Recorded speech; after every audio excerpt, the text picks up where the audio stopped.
So good afternoon, everyone. We are ready to go over here at the iSchool. It is noon. And today we're going to be looking at library internships in Costa Rica, specifically at the Monteverde Institute. My name is Samantha Marison. I'm a program assistant here at the iSchool, and I'm a current IMLS, and, and I'm also studying information security management as part of my degree. Um, and part of the degree is really about getting a powerful internship to propel you into an ideal career. And so I'm going to turn it over to Adrienne and Laurie today, who will be talking about what an LIS internship can look like at best. Laurie, I know you've been in the field for many years, and you are also an SU alum, so you have a lot of experience with kind of what a powerful library internship can look like and the field more broadly. So if you want to take it away, Laurie, that would be awesome. All right. Hello, everyone. This is Laurie. I'm coming to you from Burlington, Vermont. I'm currently not seeing anything there. I'm a 1998 SU iSchool grad, and I'm here with Adrienne Canino, who I was fortunate enough to spend some time with in Monteverde, Costa Rica last summer.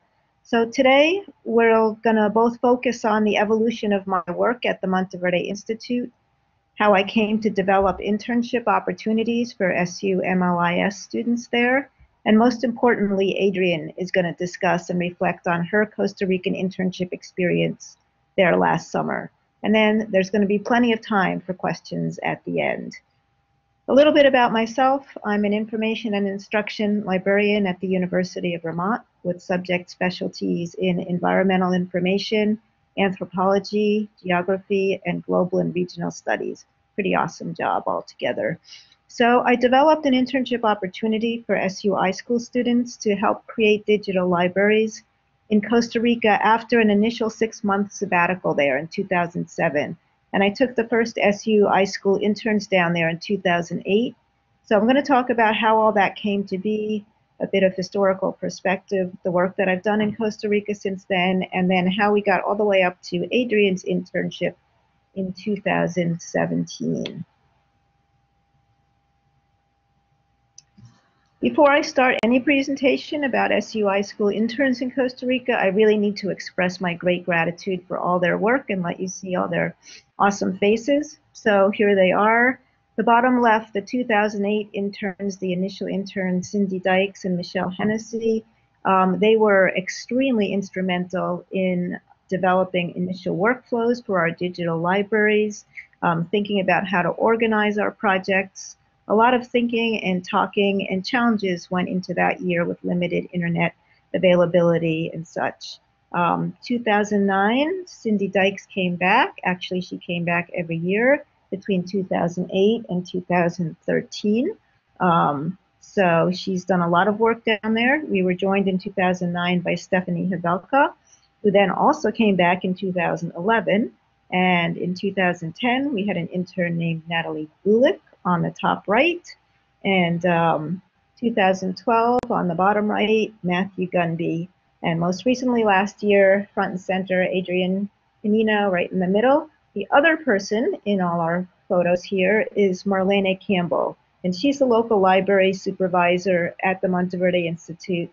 She's a Monteverde native, has spent her whole life living there, and the library that we work in at the Monteverde Institute is called the Campbell Library, created with funds that her grandfather had donated to the Monteverde Institute, and she's been running the library since its inception in the mid-1990s.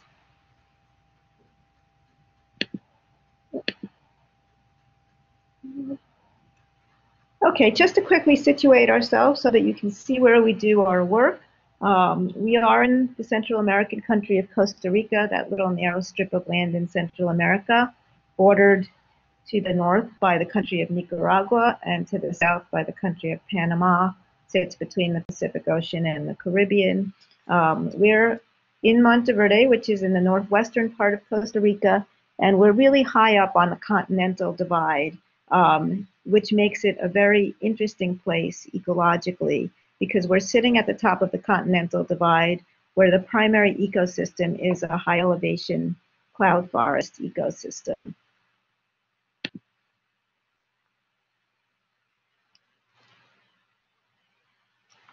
So I'd like to give you a little bit of background about the work that I've done there over the years with the Monteverde Institute and how this all led to this SU iSchool internship partnership. In 2007, I went to Monteverde for 6 months on my first sabbatical and spent that time at the Monteverde Institute getting to know the people there, getting associated with the library, the organization, and conducting my own research project. And the Monteverde Institute is a place that hosts and provides infrastructure and support for education abroad programs in the area, as well as researchers. Over 40 education abroad programs spend time in Monteverde each year, and the Monteverde Institute is the largest of 3 organizations that house and support these programs. So the Monteverde Institute has a small library, and when I arrived in 2007, it was only a print collection with records stored in a FileMaker Pro database, and only one person in the entire world knew what was in the library and could access the database, and that was Marlene. So I ended up doing a bunch of work with the library, developing an electronic presence, considering appropriate software to develop a web-based catalog, and developing a bunch of administrative guiding documents. However, I was really there for my sabbatical research, and I was interested in identifying the information needs and challenges of a research community that conducts research in the global South. The Monteverde cloud forest is one of the most accessible high-elevation cloud forest ecosystems in the world, and Monteverde is also known as an early, very successful example of tropical conservation efforts, as well as sustainable community, making it an interesting and accessible place to do research, and also close to the United States.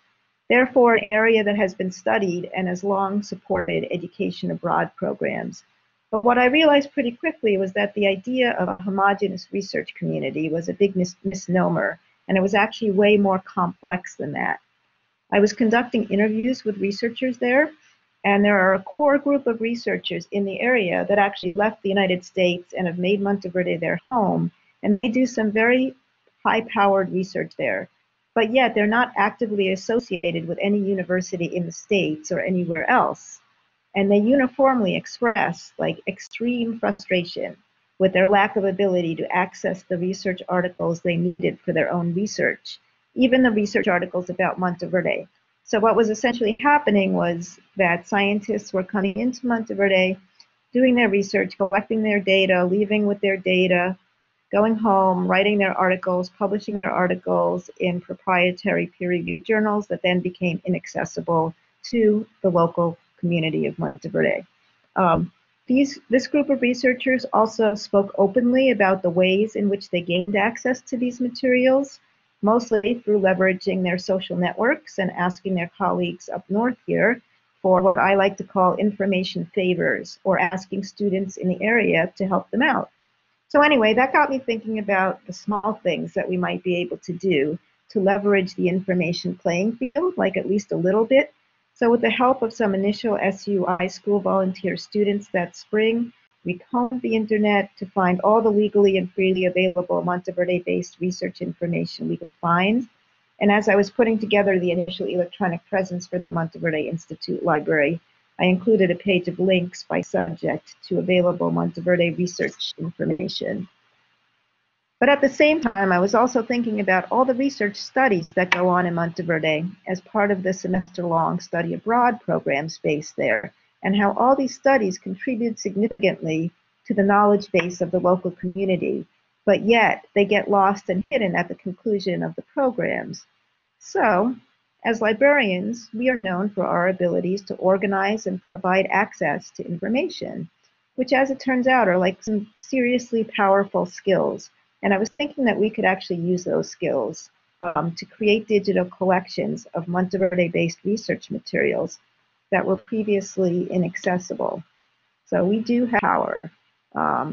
So what did we do? That's how the initial idea came into being for an SU internship for MLIS students interested in creating digital libraries in a part of the world where access to research-based information was extremely limited. And remember, this was over 10 years ago now. From the beginning, these internship opportunities were framed in a greater global information inequity context.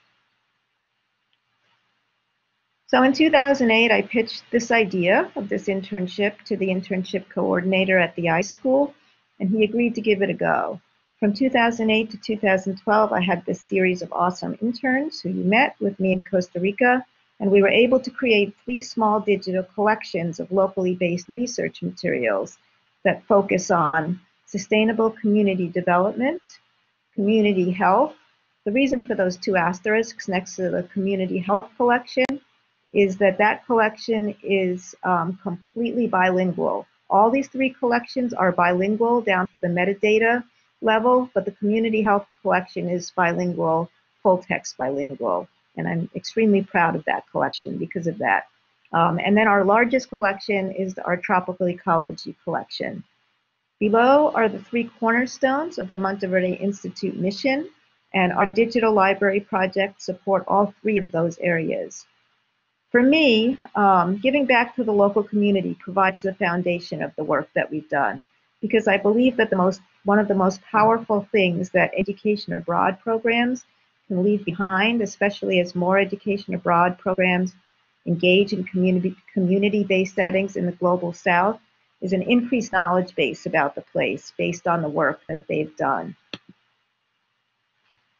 So in a place of very limited resources, the only way to create digital collections was through collaboration, of pooling of both skills and of resources.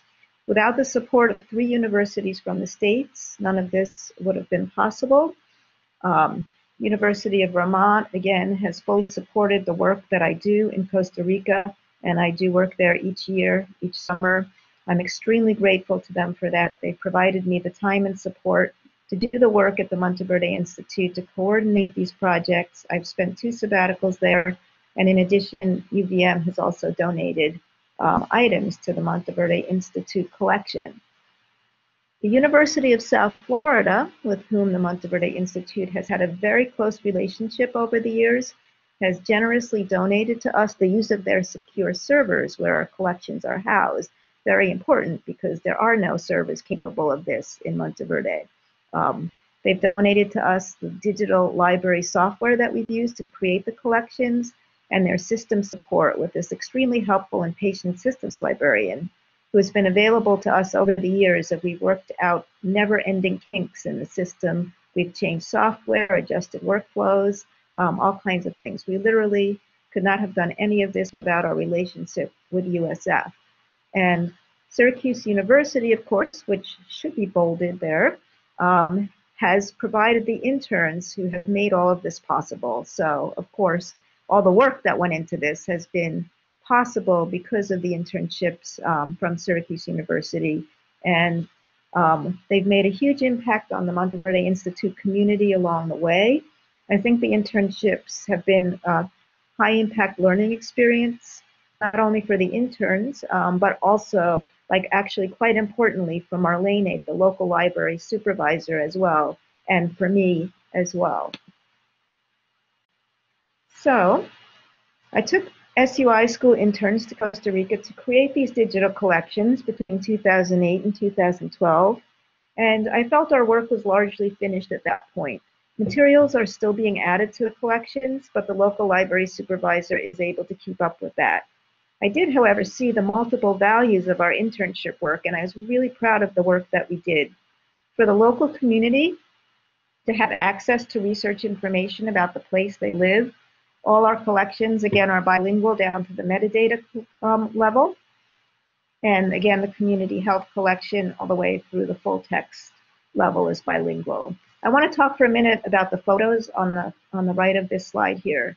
In 2011, Stephanie Havelka and Cindy Dykes returned, and we decided to focus that year solely on outreach for our collections. Really important part of the work that we do that we hadn't been able to focus on previously when we were building the collections. So in the top photo, we went to the public community health clinic and gave the clinicians there a presentation about our community health digital collection and how to access it.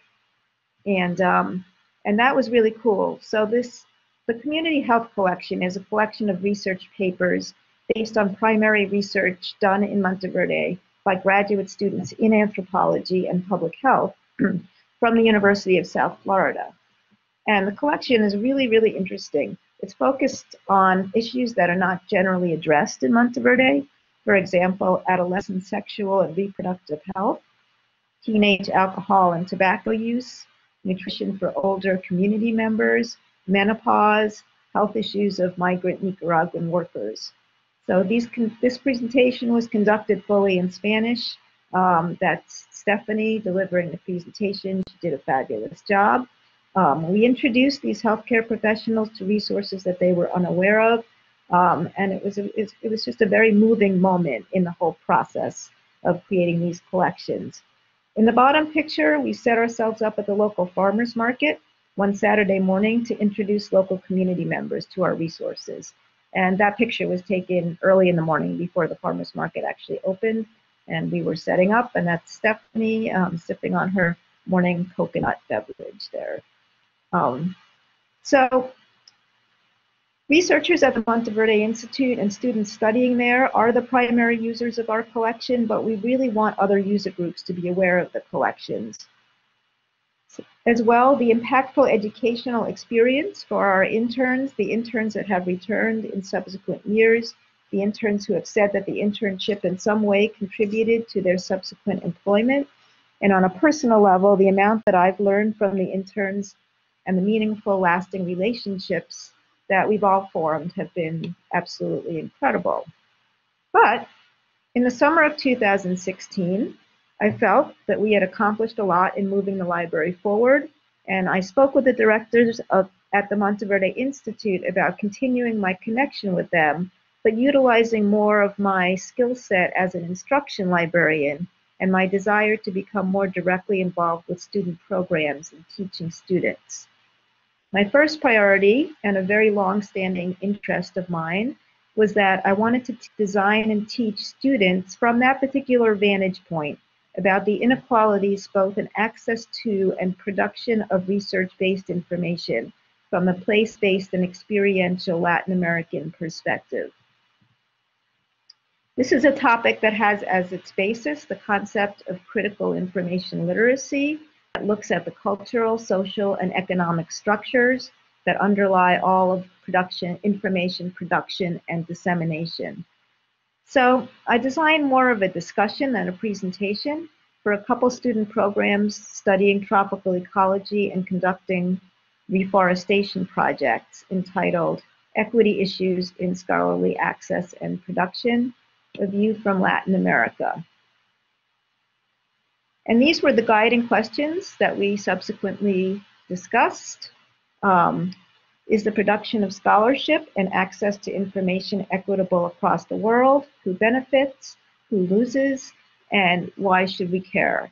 So we started by looking at search results from a Web of Science search on Monteverde, Costa Rica, and made observations about those. For example, there were like 264 search results, 263 of them were in English, only 14 of them were in open access publications.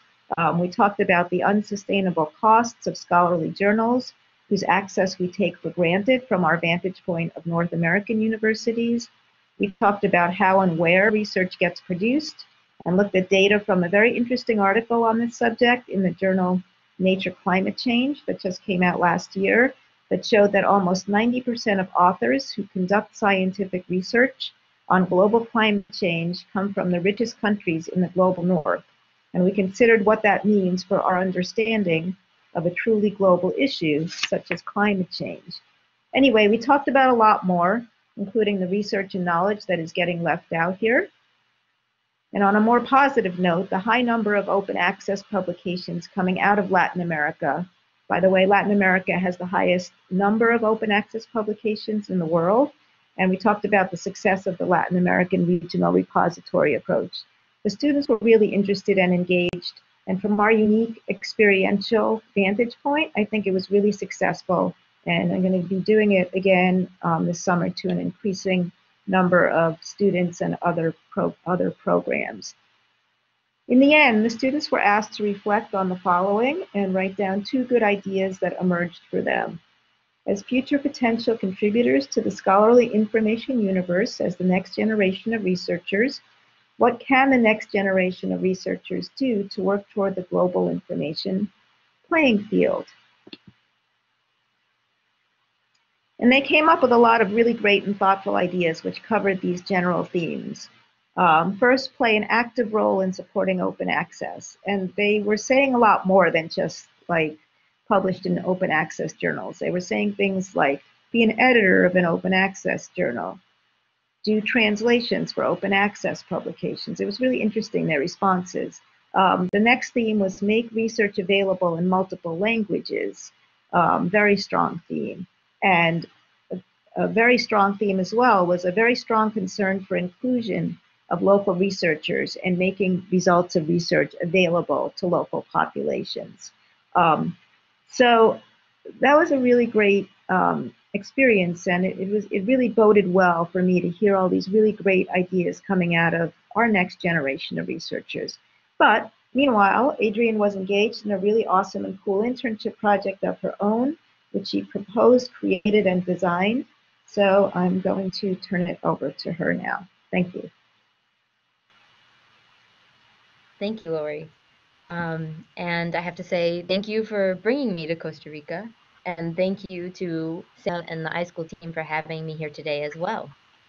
So one of the things I'd like to start with is the overview, so that as I discuss my internship project, everyone can see that the process really started all the way back in January.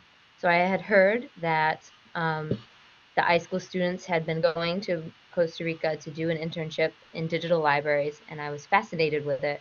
And I asked around and got connected and called Laurie up to find out, could I come and do an internship as well? And thankfully, Laurie was game for all the ideas we brainstormed, and I had to move through a timeline of trying to find funding, trying to organize the logistics, deciding to go, and finally, before I actually got on a plane, make all of my arrangements for my study abroad and homestay in Costa Rica, then leave on the plane to spend a month in doing this fabulous work. So when I called Laurie up, the first thing we discussed was the history of what was going on in previous internships at MVI and how the work there was exciting and meaningful, and I was really happy to do it. But there were new ideas churning through my head. I wanted to think more about what a digital exhibit could be, more about how we could bring that digital content out to the communities that the Institute serves. So we brainstormed through this process and came up with the idea that I would build a digital exhibit. This exhibit would serve as sort of a welcome mat for the library and the digital library collection that it has, and be another way for all three of the target audiences for the Institute to engage with the Institute's resources, very rich resources that they have right there in their own home community. So I was very lucky that I got to work through this idea and this project with Laurie and design it in a way that would work out for something useful for the Institute, and also be there while Laurie was doing this really fascinating, interesting work in the critical information literacy. So I used that sort of foundation that she mentioned the other interns had built in the digital library as a springboard for the sort of next generation internship with the digital library at Monteverde Institute. There were other things that were on our minds about the digital library and what work I could do while I was there in Monteverde, including catching up on some of the backlog from the metadata and digitization for student research papers, and also starting to look into a new ILS system for the library and see if there were open source resources for that would move the library up a level and be more accessible and workable for the Institute as a whole. But the real meat of my project was this digital exhibit that I would build that would show off what the library collection has and be this welcome mat, as I said, for the Institute. And one of the first things that we noticed right away was that the term digital exhibit didn't really resonate as well as it did with me, with the team at Monteverde Institute. So the faculty and the director there didn't really get, I think, what we were saying when I said, oh, I'd like to build a digital exhibit for you. I think that when we reframed it to a multimedia learning tool, we got a lot more excitement and a lot more buy-in from the faculty and the team at Monteverde Institute. So that was a lesson I learned right off the bat in designing and project planning. I also needed to go through a process of finding how I would build this digital exhibit and what I would do with it. All the while, this photo here, this is my office, so to speak. I sat outside at a table every day and enjoyed this gorgeous view and the wonderful Monteverde area. So when designing this project, and those who have taken IST 613 project planning, program planning will understand the extreme use of that class in this process for me. I needed to not only find the tools, which I'll talk about in a moment, but I needed to find a topic that would work for MVI, and it had to fit these criteria. There had to be a lot of information in the digital library about it. It had to be something that was ready for or already in demonstration in the Monteverde zone so that it would be workable and usable for the community that this institute lives in and works with every day so that it would address their needs. And it had to not only show off the existing library collection, but also Laurie coached me in making it enhance the library collection for all three target audiences, the students, the researchers, and the community members. So while I was designing this topic and trying to come up with what would work for a good digital exhibit, I had to keep these criteria in mind. And then I had to design the whole process behind it. So I needed to select a good topic, but I also needed to make sure that the tools and the materials I had available to me would help me succeed. There was a budget of $0 for this digital exhibit. I certainly wanted there to be high engagement with it, so I needed it to be ready for a clear story that it would tell with a beginning, a middle, and an end. I wanted there to be certain learning objectives. I wanted it to have a framework that could be used again for Monteverde Institute Library to make another digital exhibit. So I wanted it to be a repeatable process. So in doing this design, one of the first things I did was tackle what resources are out there and how I could build this. So Digital Public Libraries of America uses a platform called Omeka. There are a few other platforms that I did my best to investigate, but given the time constrictions and sometimes spotty internet access that is Monteverde Institute's ongoing challenge, I ended up selecting WordPress, which you'll see some screenshots from it later, because it was a budget of $0. It's easy for me to learn so that I didn't have to learn a whole new system myself. And therefore, it would be easier for me to then teach and move on and have Marlene be able to take over the maintenance of the website itself. And she was also excited to learn WordPress in her ongoing education as well. So I had to think about all of these pieces to not just the topic, but the tool and the building materials and how I myself would put myself to work to create this digital exhibit at the end of the day. So there's also another piece of the puzzle here, which is Monteverde Institute is a small, dynamic nonprofit that has a lot of moving pieces. I was there during their busy season, so they were moving even faster. And that was also an environment that is atypical of academic libraries, for example. So the learning how to navigate that environment also became an important part of my internship. I had a small leg up coming from a nonprofit background myself, but it was still an important piece to, as I was moving through my first couple of weeks out of only 4 weeks of the whole internship, needing to make sure I was able to keep my project up in the air, able to, juggle it, so to speak, so that it didn't slow down and stagnate. It could be completed in the time frame we had given it. So the topic that we ended up settling on that had fit all of the criteria and was actually a topic of some real interest and passion for faculty and team members at the Institute was wastewater treatment. So wastewater treatment is actually a huge issue right now for Costa Rica. The drinking water is in a great state, particularly for Central America, but the wastewater after the water has come through the pipes and been used is a real challenge. So one of the demonstration gardens that's happening right on Monteverde Institute's campus is a biogarden.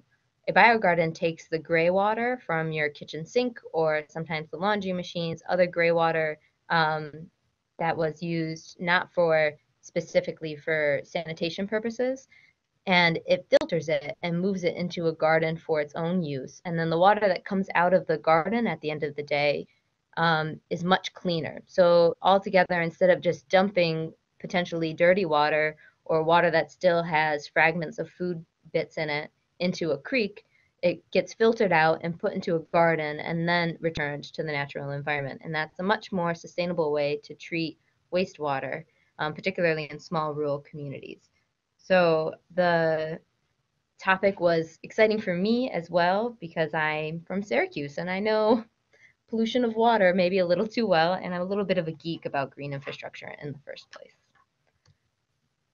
So through the generous time and contributions from staff members and faculty members at Monteverde Institute, I embarked on learning as much as I could and designing interviews and videos.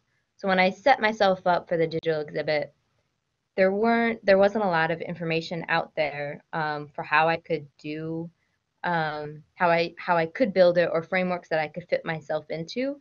I was very much open to do creative and interesting things as I wanted to do myself. Here are some screenshots from the digital exhibit and the WordPress site, which you can go and visit, and I urge you to. So as I was embarking on my new topic, I had my tools, I was ready to start building. I tried to lay out objectives, and Laurie and I met frequently so that these objectives would make sense and be practical for the time that I had, as well as, you know, creating a quality product. And some of the objectives that I wanted to lay out were, how were the users going to interact with this exhibit?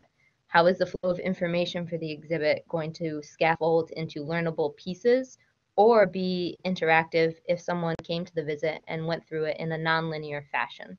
I was also interested in how I would showcase the library resources, and then again, Laurie was coaching me in how I could enhance and connect to different resources available. Again, open access because the budget was $0, or freely accessible resources that would help contribute to the user's knowledge of the topic of biogardens and wastewater treatment in Costa Rica.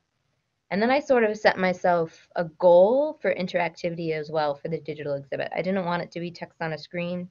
We sort of set a loose goal that every 3 clicks or so there would be something interactive, a video or a movable map that had demonstration projects listed, something that would be more than just a slideshow, instead be a way for the user to interact and engage with the topic. And this is Muñeco, everyone's pet when they're at Monteverde Institute, and we became friends over time. So in the middle, we were keeping an eye on the clock. We were trying not to get caught in a murky middle, and I was going through interviews and trying to fit in interviews, keep the project in the air, as I said before, and leave myself time to properly edit the interviews so that the videos coming out of this process would be of a certain quality, and contributed to that story I was trying to tell.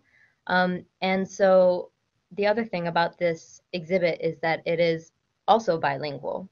So the WordPress itself has a translate button at the end of the page when plugins were freely available for WordPress. And then all of the videos are captioned in their partner language, in the opposite language. So if the video interview was taking place in English, which the generous faculty of MVI helped me out with by having interviews in English, it was captioned in Spanish. Or if the interview process was in Spanish, it was captioned in English. And Marlene double-checked all of my captioning for me as well so that it would be quality language. So I plugged through the middle. We somehow got to the end, and at the end I tried to make the best documentation possible. Marlene and I sat down so that she would understand the back end of the WordPress site.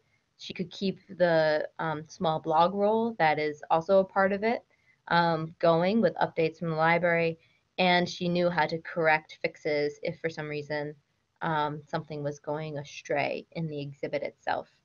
I was extremely gratified to hear at the end of the project after I presented to the Monteverde community that they asked, "Can you come back and do one for forestry?" It was a wonderful experience. I was very grateful to hear that and happy that the product that came out of this whole month of work was something they were excited about and was getting them excited about different ways the library could engage with their target community. Um, the those aren't my only takeaways from the internship, but it's probably my most memorable is when I heard at the end of that presentation, "Can you come back and do one for forestry?" Yes, I would be happy to.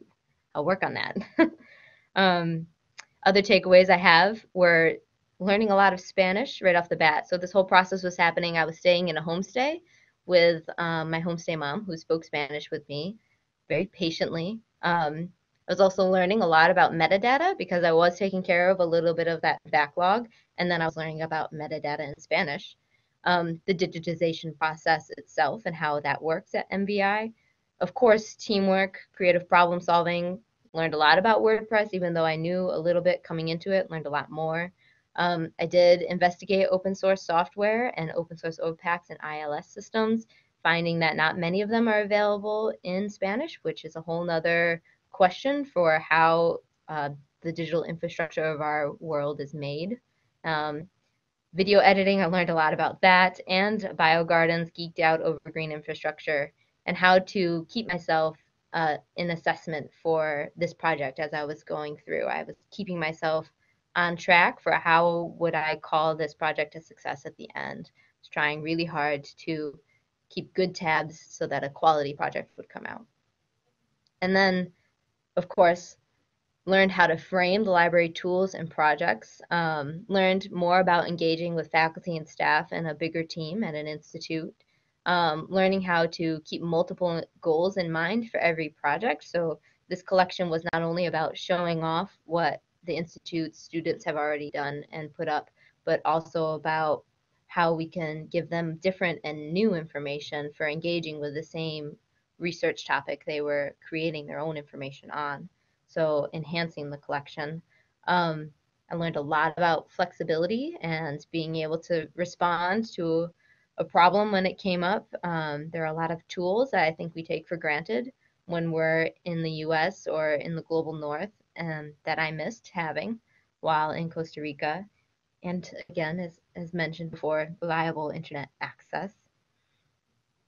And I used it as a springboard to really learn a lot about digital libraries and the data and digital infrastructure that I'm interested in now. So I went on to take these classes in metadata, graphic design, web design, data visualization, and then guide my own interests in different conference sessions, different self-taught sessions, playing around with new softwares, playing around with open source softwares.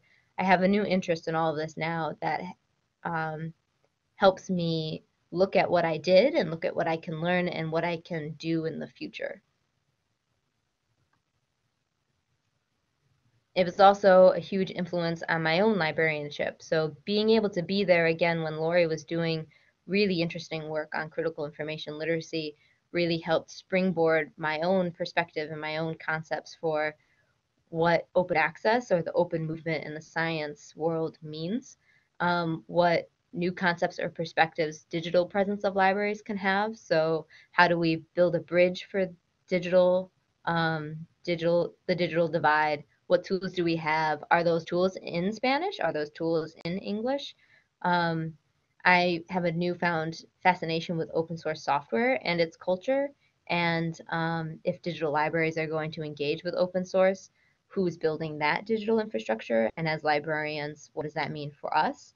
The whole process has really given me a new librarian brain, so to speak, a perspective for how I can look at a software we're evaluating for the library I work at today and think through the ramifications of having that software and the users, or maybe the users we might not have or the users we might not reach because of that software.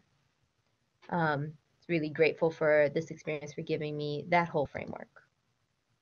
It's not over for me, and I welcome all of the questions.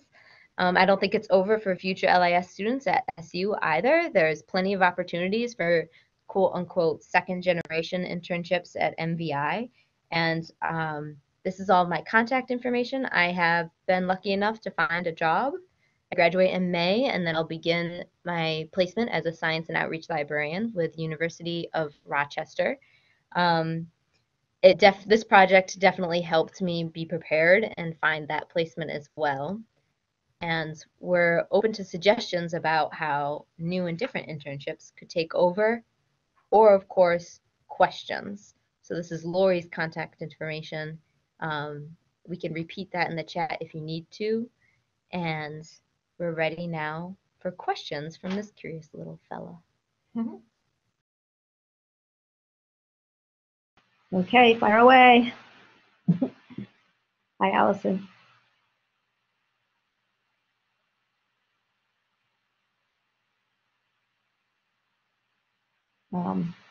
This is Laurie. I can't hear a question. Oh, okay.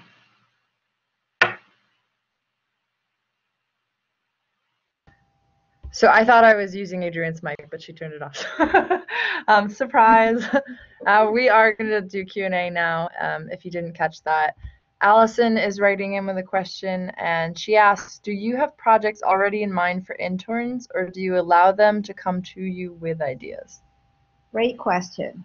So Adrienne came to me out of the blue. It was awesome. Contacted me last January, I think it was. And I thought I was probably done taking interns. But then Adrienne and I talked about different ways and opportunities we might actually make an internship work in Costa Rica. I said again, the digital collections, the digital library projects are largely over. However, I'm really, really open to any great ideas, and I know you guys have great ideas. You've never let me down yet. So it was a process of a conversation between the two of us, and looking at getting familiar with what the Monteverde Institute has, what it is, what it can offer, and thinking about something that you might be able to contribute. Adrienne's internship was really different than all the other internships because it was really self-directed. She came up with this idea. We talked a lot about how to execute it, but she executed it and made it happen successfully. And I was really very, very much in the background, way more in the background than I was for the other internships. So any great ideas that anybody has, and the iSchool is a great place for that. I'm really willing to engage with that and would really like to encourage that. So Adrienne's given me renewed energy for taking interns, as we call second-gen interns, down to Costa Rica, because I will be continuing to go down there, and there's work that I do down there. Having an intern at the same time that I'm down there is a great thing. So send your great ideas my way. I hope that answers your question. Awesome, thank you. So I'm not seeing any more questions in the chat, but Laurie, Katie's jumping in. Let's give her a moment.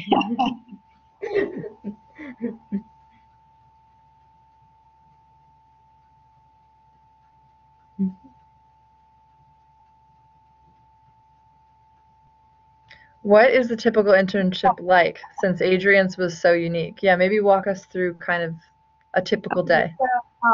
That's a great question, because one of the reasons I go back to Monteverde each year and I really enjoy being there is that when you wake up in the beginning of the day, you have no idea how your day is going to unfold and how it's going to end up. So there's lots of elements of surprise during the course of the day. It makes life really exciting and interesting there. Um, the internships, as you know, there's a 150-hour internship requirement, so we have to figure out how to work within those hours. So I've done 4 to 6 week internships. I would require that I'm there for at least the grand majority of that time with an intern. A typical day would be that we would arrive to the Monteverde Institute. So the way we set it up is the Monteverde Institute helps us and actually facilitates homestays for our interns. And that's a really important part of the internship experience for me, because this is not a typical internship. This is an experience of living in a really different place culturally, and I want the interns to experience the much greater cultural context of the place. That's super important. So staying with a family in a homestay is where you'll be when you're not at the Monteverde Institute, and you will be eating all your meals with them. Well, you don't have to eat all your meals with them, but they will be providing you through their agreement with us. They'll be providing you 3 meals a day, and you will be engaging in Spanish. Mostly these homestays are families that do not speak English. Maybe there are children there that speak some English, but you will be engaging. And they're extremely, extremely patient people. Costa Ricans, they're awesome, really kind and patient, and will help you with the language. It's a really nice place to learn or improve your Spanish, because the Spanish is a nice, slow Spanish. So you'll start out your day by waking up, having breakfast with your homestay mom. She'll pack up a lunch for you to take to the Institute. And then you'll spend the day at the Monteverde Institute, which generally ranges, we work from it pretty much 8 to 5 or somewhere in that range. And then, so we'll do our work. In Adrienne's case, she kept emphasizing the importance of beginning, middle, end, which is really important because we're on a time frame. So in that kind of a project situation where there was a very clear end goal in mind, we kind of, looked at a timeline and worked back from that to make sure that happened. So I think somebody who's extremely self-directed, who has experience working on some kind of project where you need to work within a time frame. One of the most important, two of the most important things for me is a degree of flexibility, which is essential, and also a really good sense of humor, because that's how we get through everything. So flexibility, humor, good attitude, positive attitude. Some background in Spanish is really helpful. I myself never took a Spanish class until the semester before I did my first sabbatical in Costa Rica. So I've learned most of what I know by just being down there. So hopefully that answers your question. A typical day isn't really so typical because anything can happen to kind of take you off your path. Great, thank you, Laurie. Anything you'd like to add, Adrienne? I think Laurie covered all the bases. I think there's no such thing as typical, and your best bet is to just be ready to go down there and take the bull by the horns, so to speak, and roll with the punches and stay open to the experience. And I won't get bogged down into storytelling from different experiences, but I think that that's the key part to the internship, is that you're ready to do what you need to do while you're down there and be present. Yeah, I'll also say that I'm like really committed to kind of making sure that the interns don't just go to work and come home essentially, but we really get to know the place. So we'll go out hiking, we'll go, do the cloud forest. We'll make sure that we engage fully in the context of the place that we're at, because to me that's the most important part of this internship. Awesome, thank you. Sam has a question. Well, it's kind of the challenges of organizing and planning, or maybe even the day-to-day, a specific challenge and how you kind of tackle or address that. A good challenge. I feel like part of what I did to get through organizing or any challenge that came up was meet again with the team and see if they had anything to give me. So Marlene and Laurie really knew the space better, and they could probably tell me why this would be a challenge or why not. I think that some of the challenges I had, I kind of just bowled through sometimes. So for instance, I didn't have a tripod to make the interviews, which if you watch them, I feel like a sharp eye could tell that I didn't have a tripod to make some of the interviews. But I didn't let that stop me. So it depended on sort of assessing the challenge, what it posed, what would happen if I just kept going. So yeah, first step, assess, get your feedback from your team, and then, implement whatever solution, whether that's keep going or, change tactics and invite someone else to interview, because I really just couldn't hunt down that last interview that I wanted, for instance. Mm-hmm. I also think challenges make great learning experiences. Definitely. Absolutely. And for our next question, looking back at your internship, this is from Alison. What was your biggest takeaway from what you learned, and how you use experience in your new job? I have so many takeaways, Alison. I think the longest lasting, biggest impact for me was the experience as a whole. When I say that, I mean going to a totally different library and sort of having to flip switch and say, okay, I'm a professional who's going to create this project and turn out something high quality that's useful for this community and the community this institute serves. So setting myself up with that vision is probably like the big thing that overhangs the whole internship experience. And so when I turn now to a new work experience, I think to myself, what kind of science and outreach librarian do I want to be for the University of Rochester? How am I going to flip the switch to create something that contributes to this community and drives us in a positive direction? And not have that. So I just have more experience with that lens now. I hope that answers your question. Yeah, and I'd like to turn it over to you too, Laurie. Mm-hmm. How has this involvement with Monteverde kind of impacted your career and big takeaways for you? Thank you. So I've now had a 12-year relationship with the Monteverde Institute, starting with what I thought would be a 6-month relationship with them. But it kind of fueled in me a passion that I knew was there. I have a background as well. I actually have another graduate degree from Syracuse University in anthropology, and I always wanted to be able to combine both of my backgrounds and interests, and I also have a lot of environmental background, and put all these 3 things together to do something that I felt was really, really meaningful.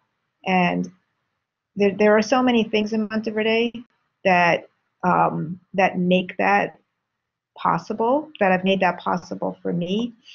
And so it's really, one really nice thing is people are extremely appreciative of all the work that we've done down there. Like we've really created something from nothing, and that's really nice. We've created something that I think people truly value. That's awesome, and we have the resources to do that. It's really nice to be able to share the resources and the expertise that we bring down to Monteverde. I've gotten so much out of my work down there. All the scholarship that I do generally revolves around the work that I do at the Monteverde Institute, and it's also influenced the way I do a lot of instruction here at the University of Vermont, and I'm also considered an environmental studies faculty here at UVM. So I co-teach an environmental research methods class here, and all of the stuff that I do down there is inextricably linked to the way that I explain and teach about information resources here. So for me, it's impacted my professional life greatly, and it's really given my career a really nice direction. Awesome. Thank you very much. Is there anything either of you two would like to add before we wind down? I would like to say again that all great ideas are welcome. I really would enjoy hearing from people that think they might be interested in doing such an internship, in having an experience that's quite different culturally than perhaps another internship opportunity, and send all your good ideas my way. I'd love to talk to you. So, and thanks for your time. Really, thanks for tuning in. Much appreciated. Thank you for tuning in also. I just also like to say thank you for having me and for hosting these lovely folks who've tuned in. And I echo Laurie in that if you have a great idea, just bring it up and see what comes of it. And if you'd like, it doesn't have to be a great idea. It's true. It's true. It doesn't. Whatever idea. And if you want to bounce it off of me, feel free. Laurie is very accessible. You can just call her up out of the blue, just like I did. She's very acceptable of that. Thanks, Laurie. But I'm also available if you'd like to bounce it around. All right. Thanks for having us. Thank you both. Thank you. Thanks for joining, guys. Bye.